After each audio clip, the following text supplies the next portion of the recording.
there, I'm Sham. Welcome to Unseen. In this show we will talk to poet Hamish Danks Brown, Samuel Kirsty, theatrical music composer, writer and director, and finally we'll catch up with Charlotte Watson later in the program. But first, poet Hamish Danks Brown has worn many hats in the arts, including a publishing clerk, media researcher and theatre company manager. He joins me now. Hi Hamish, how are you? Good, Sham, how are you? I'm good, thank you. Thank you so much for joining us today on Unseen. It's a pleasure. So, can you tell our audience a little bit about what it is you do? I'm a poet and spoken word artist.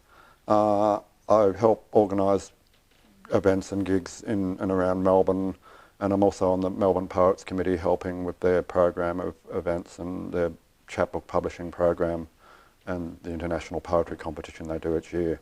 Awesome, beautiful. So how many years have you been working in this industry?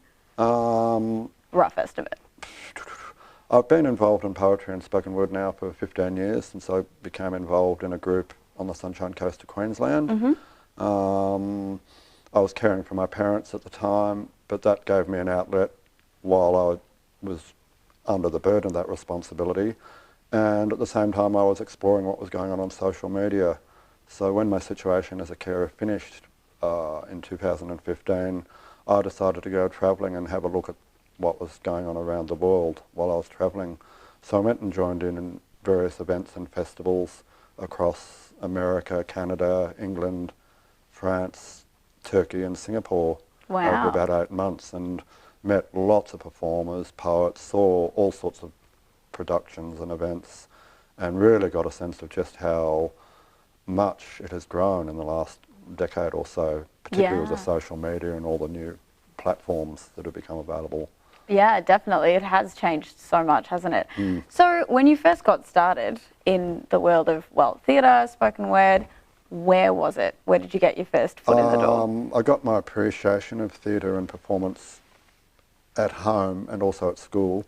My father was an amateur director of theatre and Mum was a set designer. Mm-hmm. So I used to see a lot of shows as a kid and a teenager, either shows that they were involved in or shows that friends of theirs were involved in various amateur and independent theatre companies. That was all around Northern and inner Sydney at the time in the 60s and 70s. Cool. So it was generally like a very creative household that you grew up in? Yes, yeah. There was always something happening. We had a barn alongside the farmhouse. It was basically a multimedia studio, but without the modern technology. But there was a dark room, there were pottery kilns, there was a team of animators and model makers working in there at one stage for a few years. That's amazing. So there were always different artists doing things in various corners of the barn. I wanted to talk a little bit more about your own spoken word career and how you have kind of managed yourself this whole time, publishing your own work, getting it out there. What are some of the things you've had to learn along the way about managing yourself, essentially? Yeah, I'm somewhat older than a lot of people in the scene. I'm 63 now, but I'm not the oldest. Mm-hmm. The thing is, with poetry and spoken word, you can have a love of it at any age, and it cuts across all the questions of identity, racial, sexual, religious, political.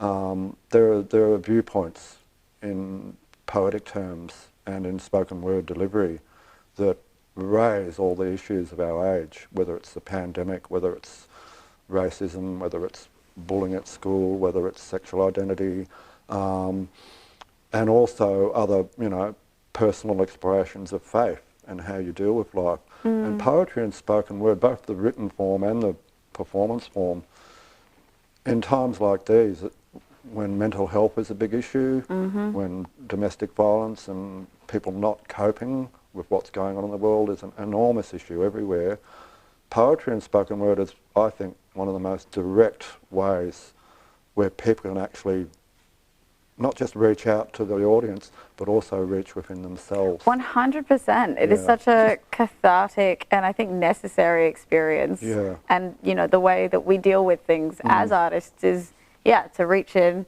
and to make it in different forms. For you, maybe it's poetry. For some, it might be dance. I never expected that it would take me around the world and introduce me to some of the venues and some of the people I met. When I arrived in LA, which was my first port of call, I found out about a little tour company called Secret Esoteric Los Angeles that specialised in tours of underground and the weird end of Los Angeles. And so I joined them for a tour of the haunts of Charles Bukowski. Yeah, wow. But when I arrived, because you had to fill out a questionnaire, and what are you? I'm a performance poet. When I arrived, the couple that ran the company, Jill and Richard Cooper, asked me to perform poems of Charles Bukowski. At the various locations. Wow. And they said, would you be interested? And I said, absolutely.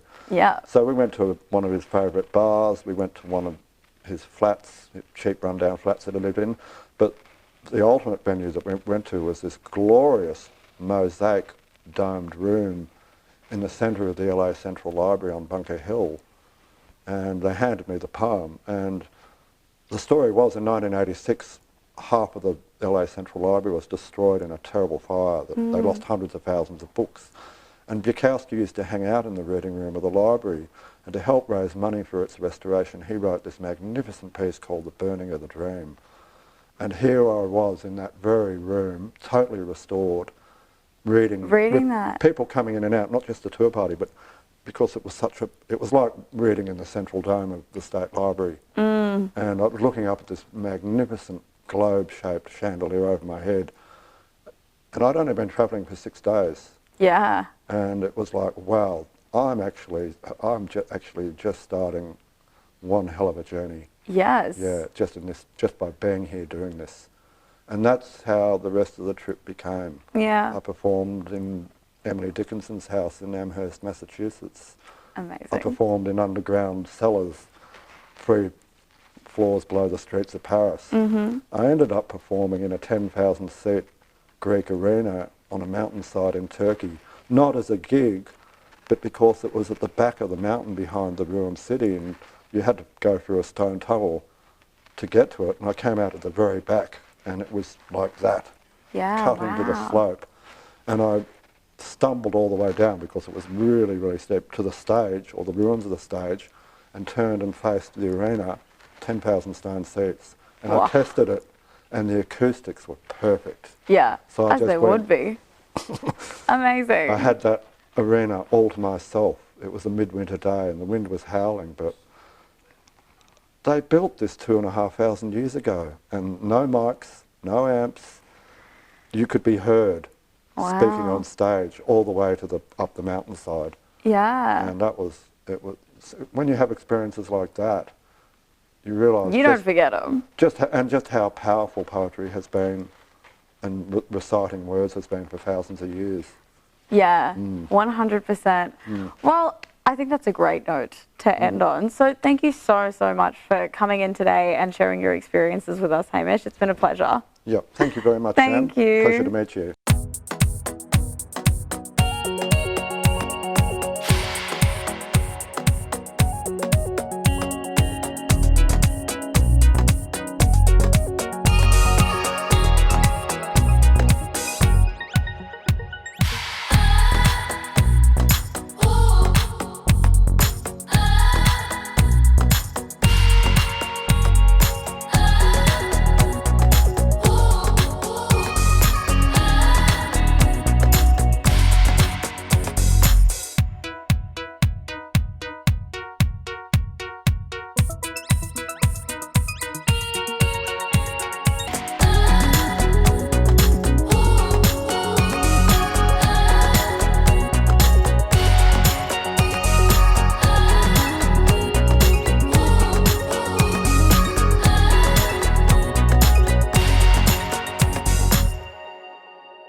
Samuel Kirsty has a passion for creating music that touches our hearts and minds. His music and words are entertaining, thought-provoking and inspirational. After many years of composing and writing, Samuel has developed a thrilling production of The Hunchback of Notre Dame, the musical, an original, epic and authentic adaptation of Victor Hugo's famous novel. He spoke to Tony Bové earlier. Sitting here with Samuel Kirsty, music composer, pianist as well, and writer and director. Hi, thanks so much for joining us, Samuel. Thank you for having me. Here today to talk specifically about one of your upcoming productions, The Hunchback of Notre Dame. Just before we get into that, just a bit of your background, because you've been in the music industry for a long, long time, and you've done it all, like composition, recording. I've written music for some shows. When I was at Monash many years ago, I did Dracula, Mother's Courage. I did the adaptation of the Mother Courage. Now, okay, during the years though, because you've such a body of work, you've also done heaps of music for film, television and theatre. What were some of the films? Well, Kathy's Child was one where it was very early in the piece when I was a young composer, I suppose, and they took on one of my pieces. And I was at that stage doing a fusion of Greek, East and Western music, and I put out an album called Savas, S-A-V-A-S, which is my Greek name, and it was picked up by Christopher Muir at the ABC. He then helped me with he actually supported the St Martin's Theatre, which was my first concert. Oh, sure. And they had me do a number of pieces for various productions.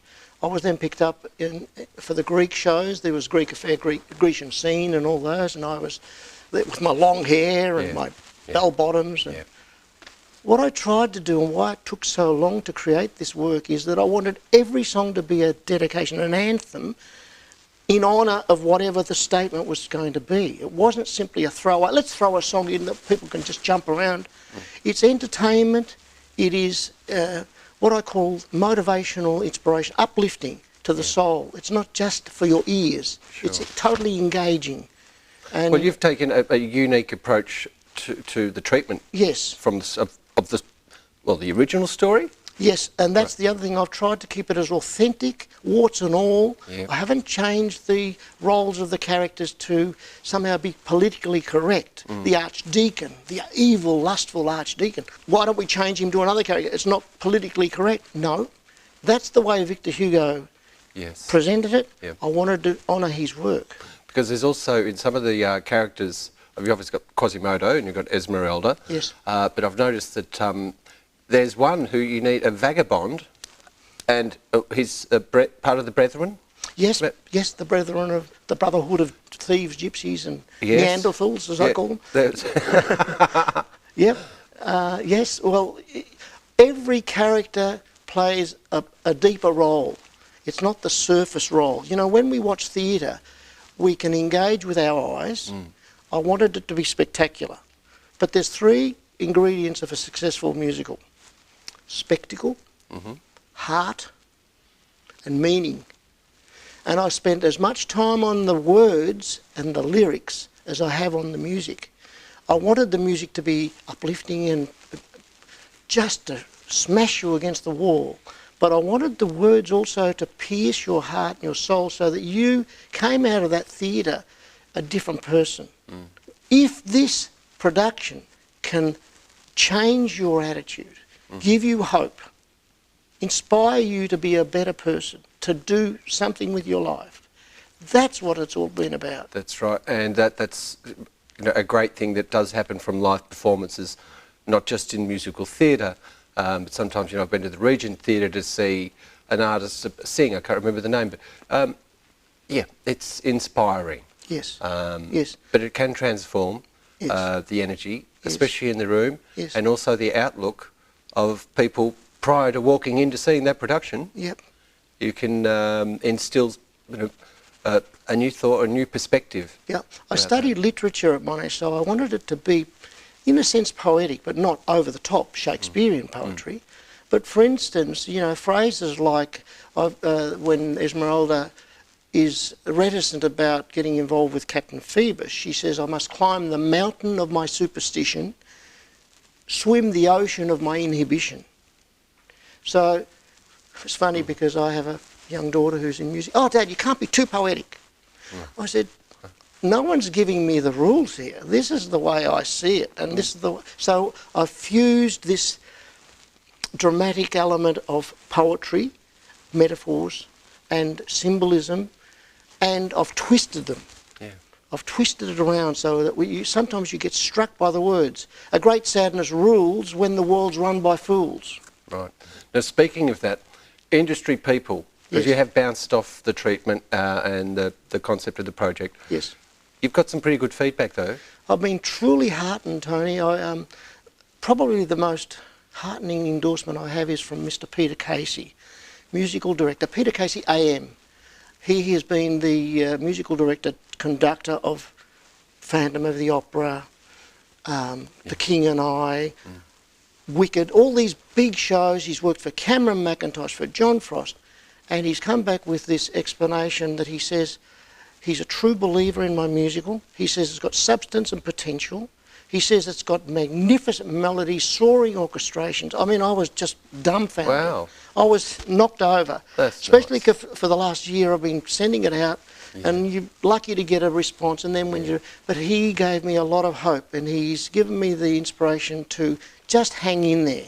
Yeah. Because it's one mountain to create the work, Yeah. and then there's the second mountain to get it on the stage. Sure.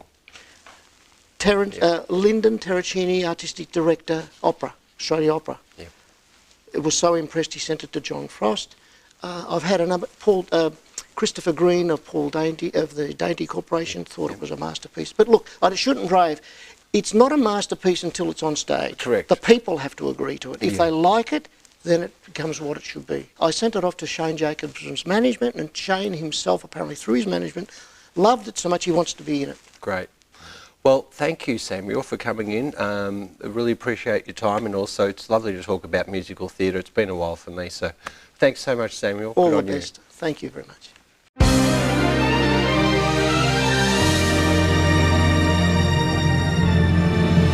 I'm in love with a lady Notre Dame, standing so tall, so proud and calm. Humbly she stands so elegant. I'm in awe now, for she's been heaven sent. I know she has been through so many things, seeing our laughter and tragedies. She has been there in all our dreams. She belongs to you and me. When we feel that we have lost our way, when we know our lives have gone astray, Notre Dame will be there forevermore. She's our refuge from the storm, and we know that when our time has come, and when our spirits rise up to the sun, we will look back on earth, on Notre Dame, to thank her for her love and charm. Then as the bells now ring out from the steeple, the sounds then carry our souls up to the stars. Our Lady, Angel of Love, our cathedral so fine. Then we found our home, our peace divine. I'm in love with Our Lady Notre Dame, standing so tall, so proud and calm. Humbly she stands so elegant. I'm in awe, she's heaven sent. When we feel that we have lost our way, when we know our lives have gone astray, Notre Dame will be there forevermore. She's our refuge from the storm, and we know that when our time has come, and when our spirits rise up to the sun, we'll look back on this earth, on Notre Dame, to thank her for her love and charm. She's our blessing from above.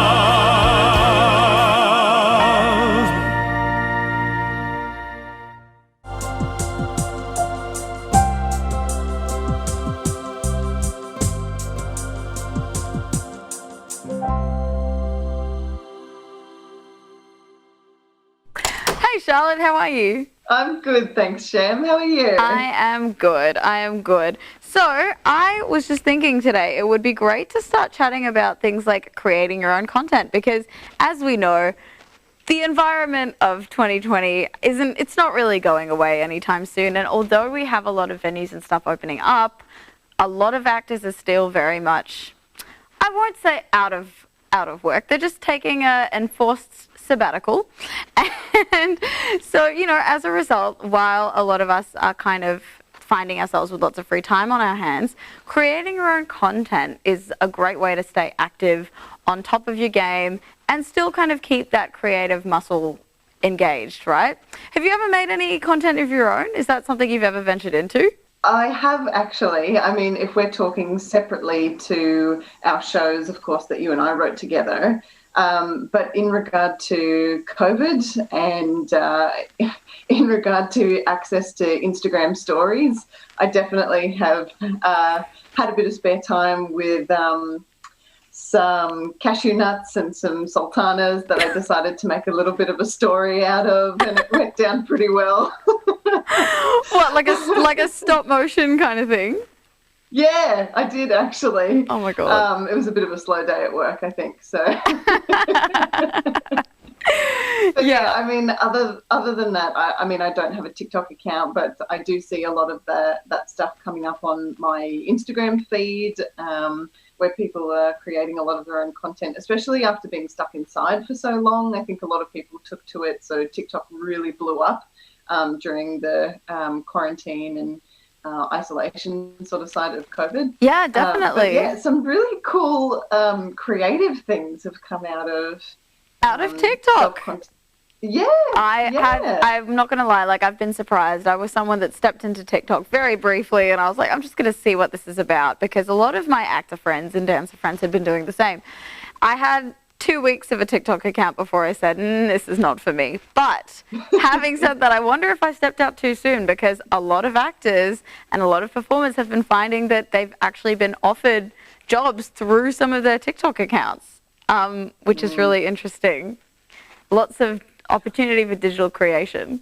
The actors, I have a confession. I'm quite terrible. I never watch them, but I feel like I'm going to make a point to try and, especially in a time like this, to try and really broaden my knowledge and support locally made, locally produced shows even more, because I think now more than ever it's really important to foster that as culturally as well. I was talking to a bunch of friends who were saying if you're under 30, do you even watch Australian work and Australian programs?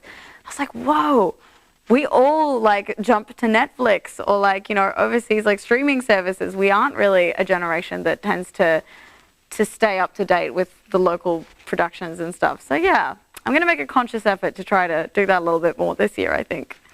Good for you, Sham. Good for you. Doing my bit. Well, Charlotte, I think that's all we've got time for today. But thanks so much for joining me as always. I'll see you next time. Thank you, Shammy. I'll chat to you soon. Bye. Thanks, Charlotte. That's all we've got time for this week. If you want to hit us up, send us an email at ideas@studioemedia.com.au. Thanks for watching. See you next time.